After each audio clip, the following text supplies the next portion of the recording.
Deputada Marina Silva, ministra Marina Silva, bom dia. Boa segunda, tudo bem? Bom dia, Mauro. Bom dia a todos que nos acompanham. Bom estar com você aqui mais uma vez. Legal, que bom. Deixa eu te perguntar uma coisa, Marina. Isso eu não sei. A gente conviveu bastante no passado. Você gosta de futebol ou não? Não tem grande afinidade? Olha, eu tenho um marido que ama futebol, Ah, é? mas eu sou aquele típico torcedor de Copa do Mundo, sabe? Tem palpite para hoje? Olha, eu estou insistindo no mesmo palpite, porque realmente eu estou com essa de 3-0 e em algum momento eu vou acertar. Legal, eu estou mais maneiro, assim, estou com 2-1. Deixa eu te perguntar uma coisa. Antes de falar, vamos falar, claro, sobre a questão ambiental.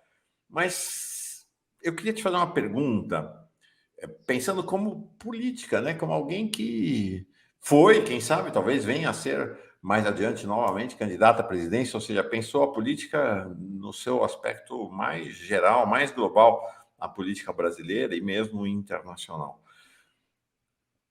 Para você, deputada Marina Silva, qual é a relevância da gente estar instalando, a partir de 1º de janeiro, estar construindo no país nesse momento, um governo de frente ampla? Qual a sua visão sobre isso? Acho que tem muitas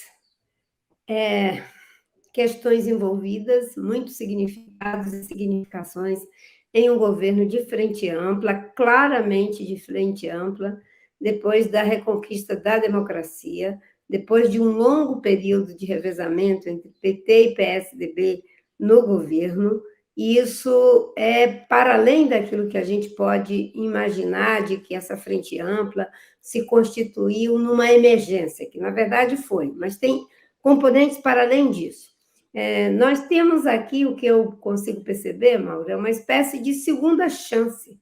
Uma segunda chance que, infelizmente, no passado, nós não tivemos condições de construir uma relação entre a esquerda e o campo mais de centro-esquerda, de centro-direita, que seria muito importante para o Brasil após a reconquista da nossa democracia. Nós tivemos um período de polarização, essa polarização não foi boa para a democracia, para as políticas públicas, ainda que tenhamos feito muitas coisas boas durante esse período.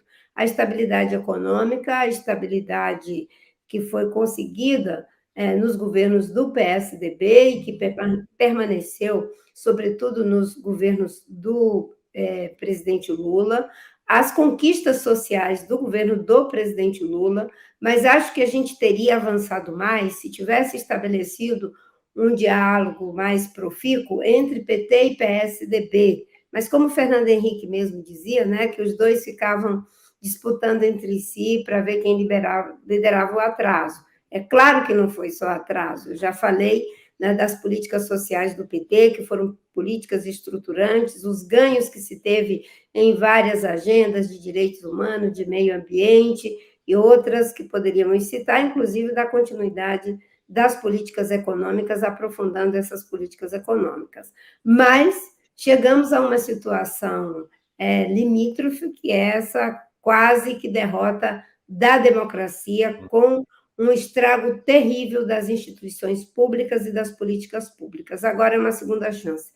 A sensação que eu tenho é como se a gente tivesse virado tipo uma argila meio endurecida e a gente foi umedecido novamente pela possibilidade do diálogo, da conversa, e agora a gente pode pegar essa argila política, essa argila democrática, essa argila do diálogo e moldar uma outra coisa, um espaço, um ecossistema político, onde a gente perceba que cada sujeito político, cada organização política do campo democrático é importante, porque quando a coisa fica difícil, a gente precisa de todo mundo.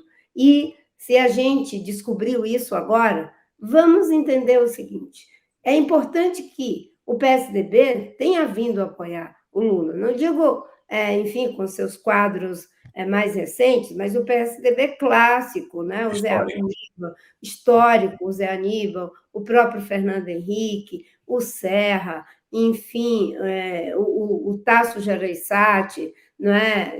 todos os quadros históricos do PSDB apoiaram o presidente Lula, inclusive apoiaram Haddad em São Paulo, que é um quadro que foi fundamental na vitória do Lula em São Paulo, ainda que ele não tenha ganho a eleição. O papel da Simone Tebet no segundo turno, eu tive a felicidade de poder também contribuir política, democraticamente falando, né? Politicamente, programaticamente e eleitoralmente. Então, tivemos a sabedoria de ganhar numa frente ampla, é preciso mais sabedoria ainda para governar numa frente ampla e criar um novo ecossistema político, onde a gente possa estabelecer consensos progressivos, onde se tem uma agenda estratégica, que todo mundo persegue essa agenda sem eliminar as diferenças, inclusive, né, possíveis disputas. Aqueles que têm projeto político, é legítimo que os tenha, e que a gente saiba separar, não é, essas disputas políticas que são conjunturais daquilo que é estrutural para o país em educação, economia, meio ambiente e, sobretudo, combate às desigualdades sociais, que são duas agendas, meio ambiente e combate às desigualdades, estruturantes para o nosso país. A Célia Soares diz assim, tá aqui com a gente todo dia: amanhã, ódios aplacados, temores abrandados, será pleno, será pleno. A música. Marina, exemplo de reconciliação. Achei essa sua fala, Marina, essencial, porque a gente acaba sendo meio moído pelo cotidiano das coisas, então não tem o distanciamento necessário, às vezes, para entender o tamanho do processo histórico que está à nossa frente. E acho que você ajusta a lente para nós aqui, para sair desse cotidiano, né? É Lira, é Pacheco, é negociação aqui e ali, para entender esse processo, né? Você fala de um... Olha, achei muito forte essa sua expressão. Nós estamos diante da possibilidade de um novo ecossistema político. Portanto, nós estamos diante da possibilidade de uma verdadeira revolução pacífica na política brasileira, né? A política, ela... O pessoal diz que a política é a arte da guerra, né? Mas a política, ela tem uma dimensão. Quanto mais feroz, menos dialógica e mais pautada pelo ódio, ela se aproxima do que é uma guerra, e quanto mais dialógica, quanto mais pautada pela sabedoria, ela se aproxima de uma boa roda de conversa, em que há disputas numa roda de conversa, mas prevalece os sentimentos de afeto, né? De afeto relevantes, né, para o país. Legal. Sim, com certeza. E eu acho assim que, sem querer romantizar as coisas, mas é fundamental que a política seja vista como um espaço de construção de consensos progressivos, que eu tenho insistido, né? É preciso que a crítica ela seja livre, é fundamental isso, mas que ela seja também construtiva. Acho que o tempo da crítica destrutiva, de ficar olhando alguma ingresia, como dizia nosso saudoso Eduardo Campos, para poder malhar, em lugar de também procurar aquilo que são as sinergias, para que a gente possa fortalecer e aprofundar, eu acho que esse período de Bolsonaro precisa ter nos ensinado isso. E ensinado não só para as lideranças políticas, ensinado para o movimento social, ensinado também para aqueles que levam a informação e que se revelaram tão importante nesse madilama de fake news. Uma outra coisa é que a autocrítica seja também sincera, que seja reparadora. E por que eu acho isso? Porque tem momentos na história que a melhor crítica que a gente faz não é aquela que a gente faz ao outro, é aquela que a gente faz a gente mesmo. Porque eu não sei o que o outro vai fazer com a crítica que eu vou fazer a ele, mas eu posso saber, ou pelo menos procurar saber melhor, a crítica que eu faço a mim mesma, ao meu partido, ao meu campo político, à minha postura como indivíduo. E eu acho que no campo democrático a gente precisa, né, fazer esse olhar para nós mesmos, do que foi que nós erramos. A Hannah Arendt coloca naquele capítulo fantástico da condição humana, né, sobre a força do irreversível. O que já aconteceu é irreversível, nós não conseguiríamos mudar, mas nós podemos ressignificar essa experiência, E aí ela traz um outro elemento, né, que é fundamental. Ela diz que, diante do imprevisível, porque temos um momento de imprevisibilidade, o que sustenta o imprevisível, o que nos dá um chão para que a gente não caia na vestígio, não fique, enfim, próximo ao abismo, é o valor da promessa, aquilo que sustenta. E qual é a promessa que nós temos? É de um país que seja, né, democrático, que aprofunde, democratize sua democracia, de um país que combata as terríveis desigualdades contra as mulheres, contra os pretos, as populações indígenas, a população LGBTQIA+, um país que seja capaz de mudar o modelo destrutivo dos nossos recursos naturais e dos nossos povos originários. Combate à desigualdade, democracia com sustentabilidade, para mim, é o tripé, né, dessa promessa, para que a gente possa ter uma sustentação de futuro, criar novos ideais identificatórios, até porque a nossa geração, eu me incluo aí, já estou com 64 anos, não é? Menina, Um para quem legado. tem 62, eu te digo, é uma menina. Uma menina, né? Mas é bom a gente ter esse senso de responsabilidade, inclusive da nossa geração, com as gerações que estão assumindo esse campo. Quais são as lideranças políticas novas que estão brotando nesse ecossistema? Então, nós temos a obrigação de deixar um ecossistema mais saudável, mais regenerado, com mais conectividade. Eu acho que o presidente Lula ele está muito consciente disso. Ele diz que não vai concorrer mais a nenhuma eleição, e muita gente já fica achando que já tem que se preparar para ver quem é o próximo. Não, nós temos que nos preparar, não é para o próximo candidato, não é para o próximo terreno das eleições. Se tivermos um bom terreno e tivermos bons candidatos do campo democrático, né, é o melhor que a gente pode fazer para que as eleições, né, que virão, né, elas não se deem mais nessa situação de tanto risco, de tanto sofrimento para a sociedade brasileira, que é preocupada com democracia, com direitos humanos, com combate às desigualdades, e, vamos e venhamos, né, com mais diálogo. Acho que essas eleições elas revelaram a possibilidade de diálogo, inclusive entre aqueles que pareciam, né, muito diferentes, né, entre política progressista, esquerda e o campo da espiritualidade, não digo apenas de uma religião. Acho que é preciso que a gente aprenda a conversar e a se conversar. É isso aí, fantástico. A Auri Mainetti diz assim, Marina, quando vi a senhora junto com o presidente Lula, e depois de tudo, veio a esperança de que o Brasil estava voltando ao seu lugar. Sigo acreditando. Legal. Que bom, Acho que que bom. você tocou num tema, Marina, que é esse tema da espiritualidade, e a espiritualidade que lhe conforma e informa no seu cotidiano de ação. Sou testemunha disso, né, Marina, sintonizada com essa espiritualidade evangélica, né? Você é uma integrante da Assembleia de Deus, mas com a espiritualidade plural do povo brasileiro. E aí eu queria te trazer uma questão que eu acho que é importante. Você fala isso, eu tenho falado muito aqui, sabe? Vamos olhar para nós mesmos, menos do que ficar olhando para os outros, porque assim, acho que a gente passou por um processo, essa dinâmica do ódio, do xingamento, do senho franzido, dos dentes crispados, a gente fica olhando para os outros, mas pegou a nós também. Isso se espalhou como uma doença por toda a sociedade brasileira. Então eu vejo mesmo na esquerda a mesma postura, né? Essa coisa das fake news, do xingamento. Por exemplo, tem sido um diálogo aqui com o pessoal do chat, da comunidade. Não dá para a gente chamar uma pessoa de gado.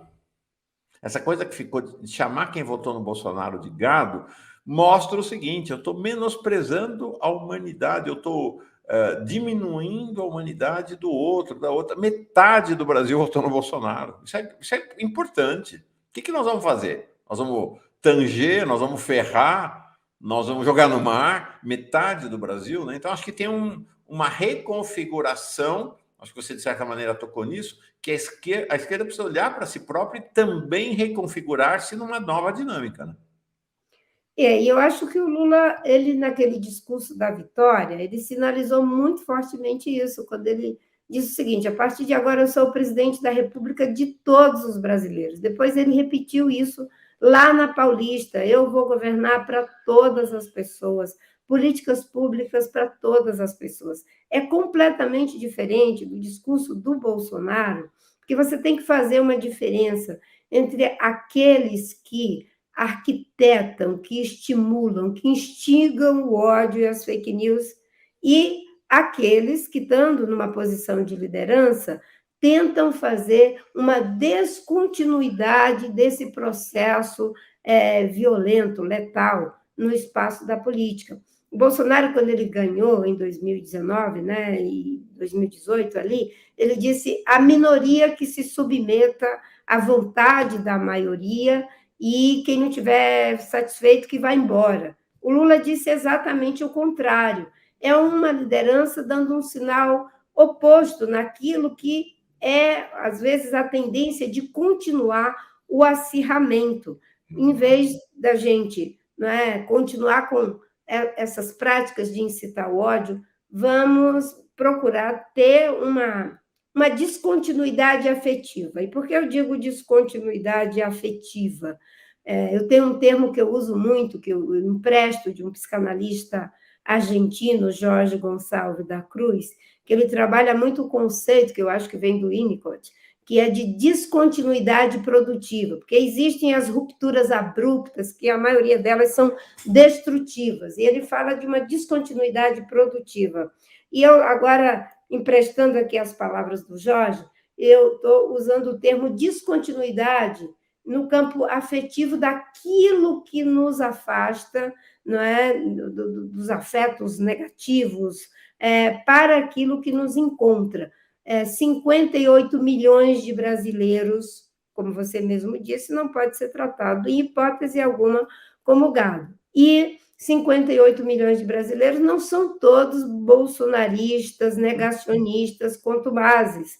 São pessoas que, por alguma razão, nessa conjuntura, vêm votando no Bolsonaro. Mas é preciso que as pessoas possam estar abertas a perceber.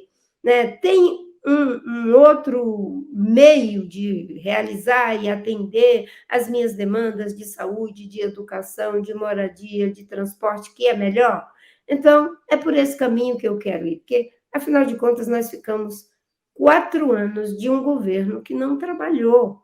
Não trabalhou pela saúde, pela educação, pelo meio ambiente, pelos mais vulneráveis, não trabalhou uma política de segurança pública. Pelo contrário, estimulou o armamento da população. É uma irresponsabilidade. Em lugar de você fazer a tua obrigação, que é o Estado proteger o cidadão com os meios legais e institucionais de que o Estado dispõe, você dizer: não, eu vou ficar aqui fazendo motociata, discutindo, enfim, que tipo de coa usa os meninos e as meninas, e você que se defenda da violência com suas próprias mãos. Isso é uma irresponsabilidade, é uma falta de humanidade, porque quem paga o preço altíssimo é a população mais vulnerável, é o povo preto, é a nossa juventude preta que está sendo ceifada, destruída nas periferias do nosso país. O Gildásio, opa, peraí, onde está aqui? O Gildásio Moura, cidadão. Minha amiga Marina é a flor campestre que vem do Acre. Gostei. E a Marina tem um jeito muito particular de se expressar. A gente costuma dizer que existe um marinês, assim como existe um lulês, né? Acho que grandes lideranças políticas vão construindo também dinâmicas dialógicas, dinâmicas de expressão muito particulares. Marina, uma questão. Acho que você está trazendo uma novidade para nós. Na verdade, para você não, mas para o país é. Nós temos uma tendência de pensar assim: tem um ministério, tem o tema da economia, tem o Ministério da Fazenda, tem o Ministério do Desenvolvimento, tem o Ministério da Educação, tem o da Saúde e tem o meio ambiente, como um a mais, como se fosse uma caixinha a mais nesse conjunto de caixinhas. Você diz há muito tempo que não é isso não. A questão do meio ambiente ela é absolutamente transversal e ela é uma maneira de conceber, de pensar o mundo, o planeta, o país e tudo, a economia, a sociedade. Explica, acho que não está muito claro ainda para as pessoas, essa sua ideia, do meu ponto de vista, sensacional, genial, da autoridade climática, que me parece que ela, diferentemente, para além até de um Ministério do Meio Ambiente, ela estabelece uma ruptura cognitiva, vamos dizer assim, para pensar governo do ponto de vista dessa relação com o planeta e o mundo. O que é essa autoridade climática? Em que medida ela pode representar essa ruptura? Olha, nós vivemos num mundo em que talvez uma das crises mais graves, mais dramática, é a crise ambiental global que o mundo está vivendo, sobretudo com o problema da mudança climática, mas também da perda de biodiversidade, de desertificação, que todas essas duas outras questões são agravadas em função do aumento da temperatura da Terra. Quando a gente vê essas chuvas terríveis que estão acontecendo, que já aconteceram, né, em Petrópolis, em São Paulo, aconteceram em Pernambuco, no sul da Bahia, enfim, vários lugares do nosso país, isso tem a ver com a mudança climática. Quando você vê, vai ter racionamento de água, isso já aconteceu numa cidade como São Paulo, isso tem a ver com a mudança climática. Quando você vê tempestade de areia em São Paulo, uma coisa terrível, mudança climática, e você está perdendo economicamente, com prejuízos enormes já nas lavouras, na agricultura brasileira, de bilhões de dólares em relação à diminuição do nosso regime de chuvas. O Brasil já perdeu, segundo o MAP Bioma, algo em torno de 15% da sua superfície de água. Isso tem a ver com mudança climática. Então, nós somos um país altamente vulnerável, o planeta é vulnerável, existe mais de 190 países que estão lutando para resolver esse problema. Então, a autoridade nacional para a segurança climática, de segurança climática, ela tem a ver com esse risco e a responsabilidade que o Brasil tem em dar sua parcela de contribuição. Os Estados Unidos têm uma grande parcela, a China, a Índia, a União Europeia, o Reino Unido, o Japão, todos temos. E a autoridade nacional vem exatamente para olhar para os compromissos que são os compromissos do Brasil consigo mesmo e com o planeta e verificar, nós estamos cumprindo com a nossa meta, a nossa trajetória no setor de energia, no setor de transporte, no setor da indústria, na questão das florestas, da agricultura, está indo numa trajetória que vai fazer com que o Brasil diminua suas emissões de CO2 e ajude a preservar a vida no planeta. Essa é a função da autoridade climática, que vai verificar. Estamos mitigando mesmo o que leva ao aquecimento do planeta? E naquilo que já é irreversível, estamos adaptando, estamos fazendo adaptações que criam capacidade de resiliência para que a gente possa suportar já esses efeitos negativos. É uma autoridade nacional que vai trabalhar os aspectos de como as autoridades responsáveis pelas políticas públicas na área da agenda do clima, elas estão cumprindo suas metas, e o setor privado também. Você vê, nós não temos autoridades para a questão econômica, temos as autoridades monetárias, eles dizem qual foi a taxa de inflação. O presidente da República, o ministro da Fazenda, da Economia, não fica brigando, dizendo, não, a taxa não é essa, muda a taxa, eu quero uma taxa. Não, ele pega um dado de realidade e quem é governo que corra atrás de aplicar os instrumentos econômicos para controlar a inflação. Da mesma forma, a autoridade climática vai verificar se estamos com inflação de emissão e tratar de ir para uma trajetória positiva. Nós já temos isso, né? Na economia, nós temos isso, inclusive, para a questão do risco nuclear. Nós temos uma autoridade nacional para risco nuclear. E acho que o Brasil, se for por esse caminho, que foi uma proposta que apresentei, que o presidente Lula se comprometeu lá naquele dia 12 de setembro, quando nos reencontramos política e programaticamente, porque pessoalmente nunca tínhamos rompido, naquele encontro, isso foi aceito como uma, digamos, uma contribuição entre outras que estão ali. Quer dizer, a autoridade climática não terá funções executivas. As funções executivas estão lá no Ministério do Meio Ambiente e outros ministérios, mas ela vai ter funções, não sei se chega a ser necessariamente normativas, talvez sim, mas no mínimo funções de aconselhamento de alto nível para o presidente, para os ministros e para os líderes dos diversos segmentos do país, né? Segmento privado, movimentos sociais, é isso?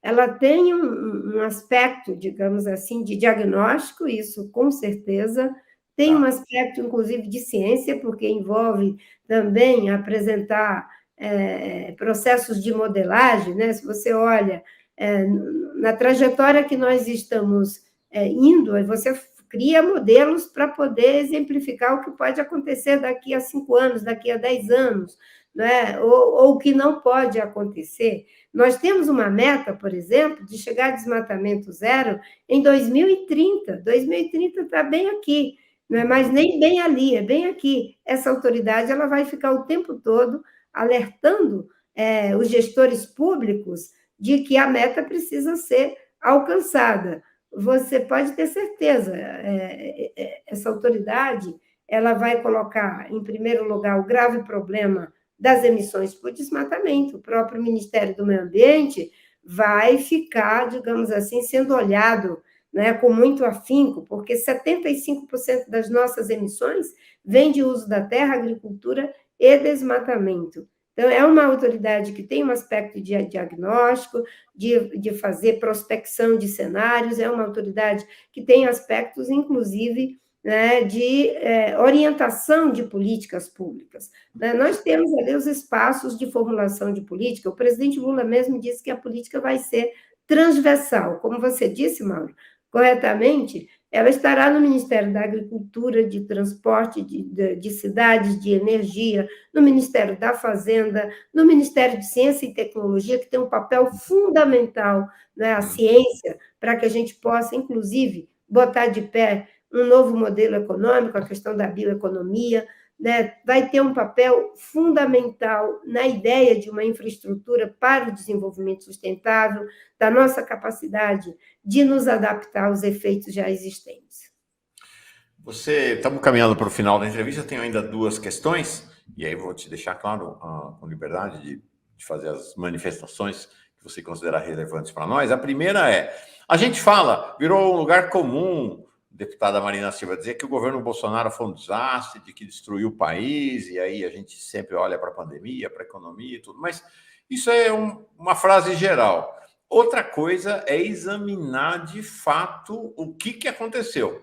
E vou te dizer, fiquei muito impactado com a entrevista coletiva que vocês deram do grupo de transição do meio ambiente. Eu tinha essa ideia geral da destruição, mas o que vocês apresentaram lá me deixou chocado. Eu não tinha ideia de que o nível de destruição era daquele tamanho. Realmente, fiquei impressionado. Sim. É pior do que a gente já imaginava, e só para você ter uma ideia, de 1º de novembro até o dia 16 de novembro, que foi quando foram feitos os levantamentos, nós tivemos um aumento das queimadas de mais de 1.000%, acho que 1.200 e poucos por cento, né?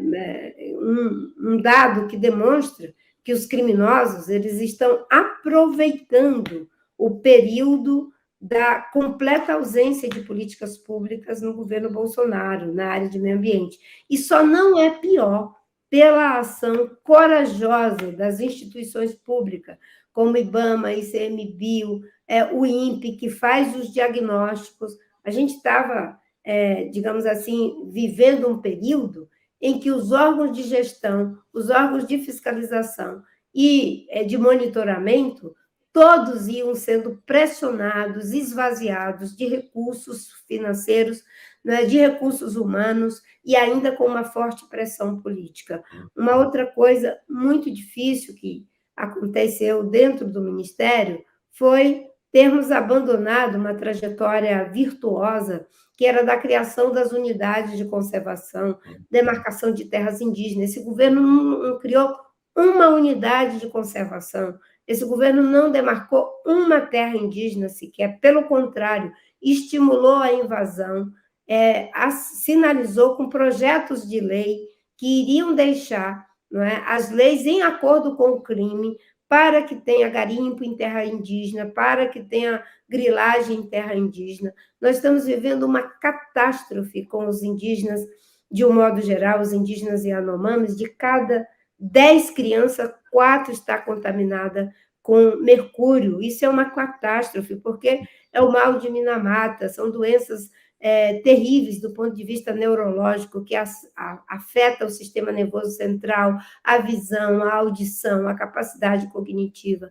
Eu falo isso e até me emociono, porque todo mundo sabe que eu tive uma contaminação com metais pesados em função do tratamento que eu fiz para leishmaniose, que é a base de antimônio, e eu sei o sofrimento que é tudo isso. Agora, você imagina o que significa isso em 40% da população.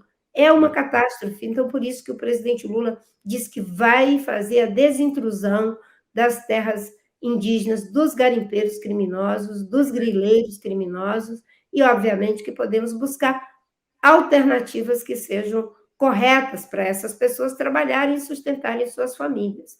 Aqueles que são pessoas, enfim, que vivem lá no garimpo com um trabalho duro, porque existem os criminosos, os que financiam balsas que têm valor de milhões. Isso não é o garimpeiro pequeno, não.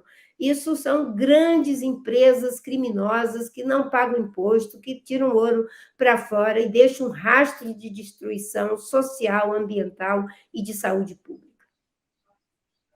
Perfeito. Da última vez, a Lourdes, não, perdão, a Maria Fortunata, ela diz assim: Marina Silva, ouvindo seus discursos, sinto vontade de chorar de alegria, também confiante que tem o potencial, porque você é uma inspiração para mim. Eu gosto muito de você, que mulher incrível. Obrigada, Maria Fortunata. Um abraço para você. Acho que os verdadeiros líderes, como Marina e Lula, têm essa função também, né? Não apenas ir lá na frente liderando, mas infundir confiança na gente, né? De que a gente pode, né? De que cada um de nós pode. Yes, we can, né? Como já um líder lá nos Estados Unidos cantou, gritou uma vez. Marina, para encerrar, do meu ponto de vista, e aí deixo à disposição para você fazer uma fala final para nós, minha obrigação. Te perguntei quando você esteve aqui em outubro, lá, né? Logo depois desse encontro com Lula, dia 12 de setembro, e aí, você vai ser ministra? E você falou, olha, minha intenção é estar na Câmara das Deputadas e Deputados, que eu tenho um papel fundamental a cumprir lá. De lá para cá, surgiu essa ideia sensacional da autoridade climática. Eu gostaria de perguntar para você da sua disposição. Claro que quem convida é o presidente, né? Então é sempre uma questão difícil essa. Mas a sua disposição continua ainda a de permanecer na Câmara, exercitar seu papel lá, ou você examina um convite para o Ministério ou para ser a autoridade climática? Quero dizer que é uma corrente enorme de gente torcendo para que seja você a autoridade climática do Brasil. Então, te entrego para essa resposta final e ouvir suas considerações. Naquela nossa conversa, eu lembro que, como eu era candidata, eu disse, olha, eu sou candidata a deputada federal, estou trabalhando por isso, né?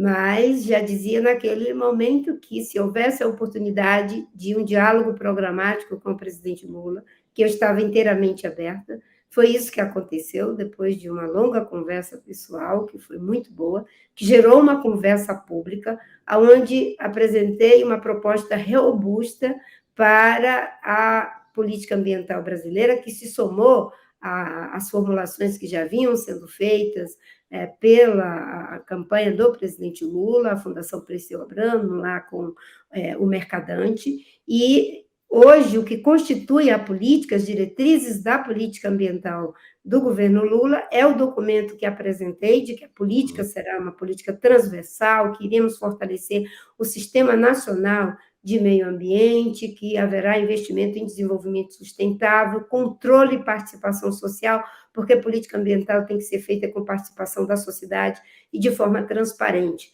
Eu fico muito feliz de que isso hoje seja parte das diretrizes, junto com aquilo que já vinha sendo formulado. Essa contribuição... Vocês fizeram na COP, né? Vamos dizer, exatamente. A COP 27, Lula, impressionante, realmente. Isso, foi uma agenda robusta que pude participar ali com o Reino Unido, com a União Europeia, no caso aí, países da União Europeia, no caso a França, no caso aí a Alemanha, também com o Canadá, tive uma boa audiência com a vice-presidente da Espanha, tivemos ali com 3 diretores do Banco Mundial, com o Banco Interamericano, com a Alta Filantropia Global. Foi uma agenda bastante intensa, além de várias organizações da sociedade civil, de um modo geral, e com perspectiva de muita cooperação. Respondendo à tua pergunta em relação à questão da autoridade climática. A autoridade climática é uma autoridade de natureza técnica, não é? Eu sei que eu entendo muito de meio ambiente, naquilo que é a vivência, mas eu sou também uma figura política, e você não tem o ministro da Economia dizendo ele em si, foi aqui que eu, com a minha assessoria política, decidi qual é a taxa de inflação. Né? A autoridade climática ela terá que ter esse papel técnico, até para não ter um questionamento de natureza político-ideológica. Quando um setor estiver na berlinda, não, é porque fulano não gosta da agricultura, não gosta da energia, não gosta do transporte, não. É uma autoridade técnica, obviamente que técnicos têm compreensão política e políticos têm compreensão e conhecimento técnico. Mas o que eu posso dizer é que, para o desenho que eu pensei, não seria isso, até porque teria um locus adequado para essa autoridade, essa é uma decisão do presidente da República, eu não posso adiantar aqui nada do que está acontecendo na transição, né? E, obviamente, que, como você disse, a escolha é o presidente que vai fazer. O importante é que temos ali uma política que foi apresentada já no primeiro turno, com aquela contribuição que se somou ao que já vinha sendo feito, que é robusta, que, no meu entendimento, colocou a questão ambiental no topo das prioridades, e o presidente Lula fez questão de fazer isso nos debates, e o mais impressionante, no discurso de vitória e lá na COP 27. Vamos deixar ele fazer a sua. Legal. Tá bom, então, tá entendido.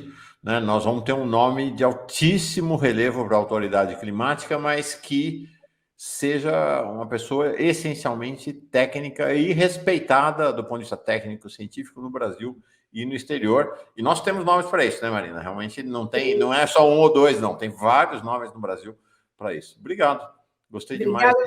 Obrigada a você mais uma vez e a todos que nos acompanharam e que mandaram aqui mensagens tão afetuosas. Um bom dia. Bom dia, Marina. Muito obrigado.